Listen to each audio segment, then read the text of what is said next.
हरे कृष्णा, राधे राधे। केकई मंत्रा का संवाद गतांक से आगे। यह सोचते ही केकई के मन का सारा उल्लास हवा हो गया। वह उदास हो गई और उसे लगने लगा, इसका अर्थ तो यह हुआ कि मुझ पर और पुत्र पर इस रात तिलक से भयानक विपत्ति आने वाली है। मैंने तो किसी का भूले भी अहित नहीं किया, फिर मुझे यह दिन क्यों देखना पड़ा। अपने को संभालते हुए केकई ने दृढ़ निश्चय किया, नहीं, मैं इस प्रकार अपना अपमान नहीं सह सकती। इससे अच्छा तो मृत्यु आ जाए तो वही शेखर होगा। रानी को इस प्रकार देखकर फिर से मंत्रा ने कहा, हे रानी, मुझे लगता है कि भरत की अनुपस्थिति में ही राम युवराज बनकर राज्य पर अपनी जड़ें गहरी जमा लेंगे, क्योंकि राज्य लिप्सा एक मानव को दानव तक बना देती है। कौन जाने कल बेचारे भरत का भविष्य क्या हो। अपना विरोधी मानकर राम उसे कारागार में भी डलवा सकते हैं। तुम तो जानती हो, यदि चोर की चोरी करते समय कोई पहचान का आदमी मिल जाए तो वह चोर उस आदमी को फिर जीवित नहीं छोड़ता, क्योंकि उसी से तो उसकी पोल खुलने का डर रहता है।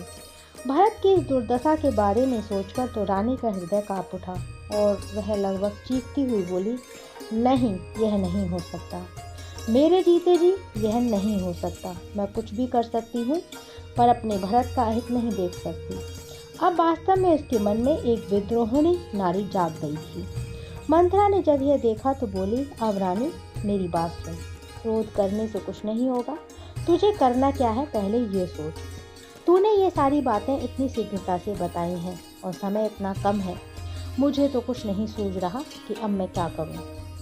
तुझसे मैंने अभी बताया है कि राजा के दिए तेरे पास 2 वरदान हैं, तो उनसे अपने ये वरदान मांग। और पहले वरदान से मांग भरत को राजतिलक और दूसरे से राम को 14 वर्ष का वनवास। 14 वर्ष का वनवास? पर राम को वनवास क्यों? उसने मेरा क्या बिगाड़ा है? अरे, मैं भरत के लिए राज्य मांग सकती हूँ, राम से मुझे क्या हानि होगी? तू निरी मूर्खा है, नहीं जानती कि राम को अयोध्या की जनता कितना चाहती है। भरत के राजा बनने पर भी जब राम की चलेगी तो भरत क्या कर लेगा? और फिर राम विद्रोह करके भरत की गद्दी से उतार दे तो जब कांटा निकालना है तो पूरी तरह से निकाल। राम बन को चले जाएं और 14 वर्ष के लिए जाएं, तब तक भरत अपने राज्य पर पूरी तरह अधिकार जमा लेंगे और लोग राम को भूल जाएंगे। तेरा यह प्रश्न मेरी समझ में नहीं आ रहा। मैं भरत के लिए राज्य मांग सकती हूँ, पर राम के लिए वनवास का मेरा मन नहीं मानता। अरे, चोट करनी है तो पूरी तरह कर, क्योंकि राम के बन जाने से ना रहेगा बांस और ना बजेगी बांसुरी। मंत्रा ने केकई पर इस प्रकार से अपने बाक जाल का जादू किया कि वह अनुत्तरित होकर रह गई। वह सोच नहीं पा रही थी कि वह क्या करे। यह कुब्जा तो बड़ी कुटिल है। महाराज का बना बनाया सारा खेल उलट कर रखना चाहती है, पर इसके अलावा और उपाय भी क्या है? राम गुणवान तो है, मृदुभाषी भी हैं, प्रजा पर उनका प्रभाव भी है। यदि राजा बनकर भी राम के व्यक्तित्व के सामने भरत कमजोर पड़े तो राम उस पर हावी हो सकते हैं। और भीतर ही भीतर कांपती हुई केकई ने निश्चय कर लिया और कहने लगी, हे प्रभु, अपने पुत्र के स्नेह में मैं जो यह कर्म करने जा रही हूँ, मुझे क्षमा करना। और मंत्रा चली गई। अपने कक्ष में अब केकई अकेली थी। उसे कहीं से यह खबर मिली कि कुछ ही देर में महाराज उसके महल की ओर पधारेंगे। अब वह दुविधा में पड़ गई कि महाराज आ रहे हैं।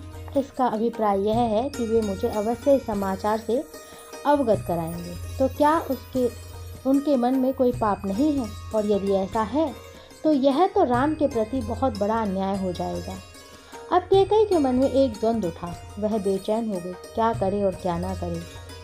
कई बार उसने स्वयं सोचा है कि जिस प्रकार अयोध्या का यह राज्य निर्विघ्न रूप से अपनी प्रतिष्ठा बनाए हुए है, यह अब तक तो बिल्कुल ठीक प्रकार से चलता रहा। यहाँ इस व्यवस्थित शासन में सभी नर नारी सुखपूर्वक जीवन यापन करते रहे। लेकिन आसपास के क्षेत्रों में बार बार जो हलचल के समाचार मिलते रहे हैं, उससे उसका मन हमेशा संशयित हुआ है। कई बार उसके मन में यह आया है कि इसके लिए अयोध्या को ही पहल करनी चाहिए, क्योंकि अब आसपास का शत्रु सिर उठाता है तो उसका प्रभाव केंद्र पर भी पड़ता है। यह समूचा आर्यवर्त आज अयोध्या के कारण एकजुट तो है और किसी हद तक सुरक्षित भी, लेकिन आसपास के सभी छोटे छोटे राज्य जिस प्रकार सिर उठा रहे हैं और एकता की शक्तियाँ कमजोर पड़ रही हैं, उसको देखते हुए ध्रुवीकरण की अपेक्षा बलवती हो रही है। यद्यपि महाराज दशरथ का यश तीनों लोकों में चंद्रमा की विमल चांदनी के समान अपना प्रकाश फैला रहा है, किंतु इधर उधर सूरगण भी अपनी श्रेष्ठता दिखाने में बाज नहीं आ रहे। ये असुर अपने पाशविक बल के उन्माद में नारी का हरण, व्यभिचार जैसे दुष्कर्मों में सारे गौरव को धूल में मिला रहे हैं। सील का मूल्य दिन पर दिन घट रहा है। किष्किंधा में निर्लज्ज बाली ने अपने छोटे भाई से राज्य ही नहीं छीना, बल्कि उसकी पत्नी को भी अपने कब्जे में कर लिया। दुराचार कितना बढ़ रहा है, और रावण के बारे में तो जो भी कहा जाए कम ही है। स्वयं को अमर जानकर वह दुष्ट पापी जिस प्रकार दमनकारी रूप अपना रहा है, वह समझता है और बल शौर्य से वह कुछ भी कर सकता है। अपने इस दुराभिमान में अब उसने देवताओं तक को आहत करने में कोई कमी नहीं छोड़ी। कितने ही छोटे राज्य रौंद डाले। अभी कुछ समय पहले की ही तो बात है कि जब उसने वन में भ्रमण करते हुए महर्षि कुशध्वज की तपस्यत पुत्री वेदवती का सील भंग करने का प्रयास किया था। रंभा और नलकूबर के मिलन में व्यवधान डालकर अपनी श्रेष्ठता दिखाई थी। उस दुष्ट ने तो असहाय पुंजी का स्थला को भी नहीं छोड़ा और ब्रह्मा उसका कुछ न कर सके। इस दुष्ट ने तो बासुकी के कुल का नाश करके उसकी प्रिया का भी अपहरण कर लिया। वास्तव में रावण ने तो नीचता की हद पूरी कर दी है। ना उसे नीति का बंधन स्वीकार है, न मर्यादा का प्रश्न उसके सामने है। ना उसे अपने कर्म पर लज्जा आती है और ना उसमें मानवता का लेस है। वह तो इतना क्रूर हो गया है कि रुदन पर भी उसका मन नहीं पिघलता। ऐसे में मनुष्यता और दानवता में क्या अंतर रह जाएगा। सुना है इस दुष्ट ने दैत्य, गंधर्व, किन्नर, यक्ष स्त्रियों को बलात् हरण करके अपने रनिवास में वासना का नग्न नृत्य किया है। दिग्विजय नाम पर देश विदेश में आतंक फैलाता हुआ यह नर पिशाच नारी के शील से खिलवाड़ करता रहा। और सबसे बड़े दुख की बात यह है कि इतना सब होने पर भी अयोध्या की ओर से इसका कोई प्रतिकार नहीं किया गया है। नारी तो सदा की दीनहीन और अबला रही है, आज वह कुत्सित वासना की पूर्ति का साधन बन रही है। उसका ना तो व्यक्तित्व रह गया है, न गौरव। और फिर मन ही मन तेवर बदलते हुए केकई सोच रही थी, भला नारी यदि चाहे तो क्या नहीं कर सकती है। अपने सतीत्व और चरित्र बल से, अपनी शक्ति से वह धरा को भस्मीभूत कर सकती है। और ऐसा नहीं है कि रावण का यह आतंक सीमित हो, उसके पड़ोसी राज्य भी उससे आतंकित हैं। इस उपद्रव को भी तो शांत करना ही होगा, क्योंकि यदि अयोध्या महाराज दशरथ की छत्र छाया में निरापद है, तो भी पड़ोसी राष्ट्रों पर यदि संकट है तो हाथ पर हाथ धरे बैठे रहना उचित नहीं होता। इन दुष्टों के आतंककारी आचरण ने अनेक अग्निहोत्री ऋषि मुनियों के धार्मिक अनुष्ठानों में बाधा ही नहीं डाली, बल्कि उनका पशुधन हर लिया, फसल काट ली और विरोध करने वाले के प्राण तक ले लिए। और अब केकई मन ही मन पुराने संदर्भों को याद करके कुछ निश्चय करते हुए विचार करती हैं। महर्षि विश्वामित्र के साथ राम और लक्ष्मण ने ताड़का, सुबाहु जैसे राक्षसों से उनके यज्ञ की रक्षा की थी। महर्षि विश्वामित्र ने राम को तो दिव्य और अकाट्य प्रहार वाले अनेक अस्त्र शस्त्र प्रदान किए हैं। निश्चय ही राम इस समूचे आतंक को नष्ट करने की क्षमता है। छोटे छोटे राज्यों में बटा यह देश कितने ही अपने में मग्न राजाओं से घिरा हुआ है। अगर असावधानी से इन पर उठाती असुर साम्राज्यवादी शक्तियों की उपेक्षा की गई हो, तो एक दिन समूचा भूभाग इसकी चपेट में आ सकता है। इस तरह उसे लगा कि स्वामी का कर्तव्य यह भी है कि वह देश की सीमाओं की सुरक्षा करे, क्योंकि यदि सीमा पर होने वाला उपद्रव शांत नहीं किया गया तो राजा पर प्रजा का विश्वास टूट जाएगा।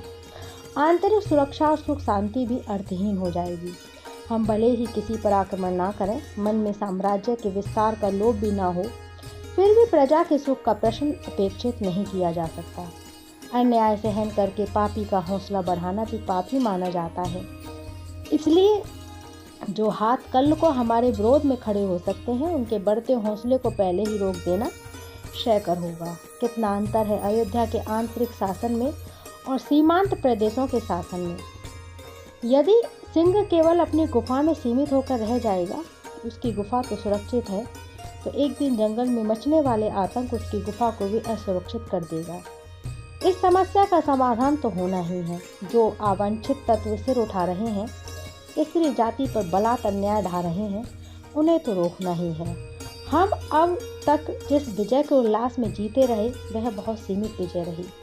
वास्तविक विजय तो दुष्ट प्रवृत्ति पर विजय है, और इसका एकमात्र उपाय है अयोध्या का एक शक्तिशाली प्रतिनिधि लंबी अवधि तक इन प्रदेशों में रहकर इन सीमांत क्षेत्रों में जियो और जीने दो के सिद्धांत पर मैत्री संधि स्थापित करके छोटी छोटी शक्तियों को एकजुट करे और फिर बिखरी हुई असुर शक्तियों का विनाश करते हुए योजनाबद्ध तरीके से बड़ी असुर शक्ति को कमजोर करता हुआ उसके केंद्र पर आक्रमण कर दे। तब निश्चय ही आसुरी शक्तियों का पूरी तरह दलन हो जाएगा और तब प्रजा की सुख शांति का प्रश्न हल हो जाएगा। एकांत कक्ष में बैठी बैठी केकई यही कुछ सोच रही थी और अब उसे राज्य हित में एक योजना पर अमल करने का अवसर मिला है।